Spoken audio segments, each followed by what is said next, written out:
পানি হয়ে গেছে। তার মানে তোমার যে জিনিসটা ছিল সেই জিনিসটা একবারে শেষ হয়ে যায় না বা ধ্বংস হয়ে যায় না। ঠিক আছে, যেরকম মনে করো ব্যাপারটা হচ্ছে যে তুমি ওয়াল ভেঙে ফেললে, ওয়াল কি গায়েব হয়ে যাবে? গায়েব হবে না তো, ইট সিমেন্ট বালু পড়ে থাকবে নিচে। ব্যাপারটা এরকমই বলা হচ্ছে যে একটা জিনিসকে ভেঙে ফেললে বা তৈরি করলে জিনিসটা গায়েব হয়ে যাবে না, বরং অন্য কিছুতে রূপান্তর হয়ে যাবে। ঠিক আছে, এটাকে বলা হচ্ছে সৃষ্টি ও ধ্বংস হবে না। এবার আসি পরমাণু বা অণু তৈরি। ঠিক আছে, এবার আসি দেখো পরমাণু বা অণু, খুবই সহজ। এটাই হচ্ছে আমাদের লাস্ট টপিক আজকে। টপিকের নাম লেখো পরমাণু অণু। ঠিক আছে, পরমাণু অণু তৈরি। ঠিক আছে, কি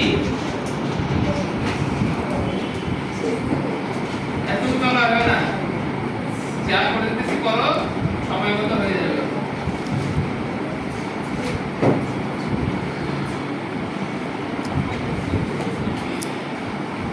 ঠিক আছে, আচ্ছা, এটা হচ্ছে হাইড্রোজেন আর এটা কি অক্সিজেন। মাঝখানে হচ্ছে ও, মাঝখানে ও বোঝা যাচ্ছে না, ওটা কক্ষপথ না, ওটা হচ্ছে ও। ঠিক আছে, আর কি থাকতে পারে? মনে করো যে কার্বন সি, কার্বনের দুইটা কক্ষপথ।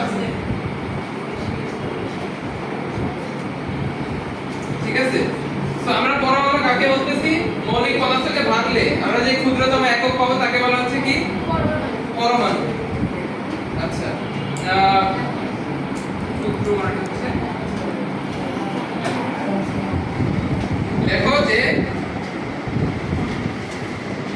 যদি মৌলিক পদার্থকে ভাঙলে, দেখো মৌলিক পদার্থকে ভাঙলে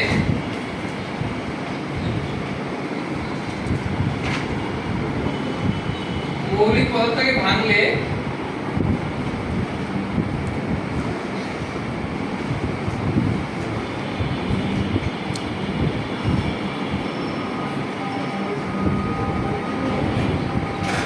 যে ক্ষুদ্রতম কণায়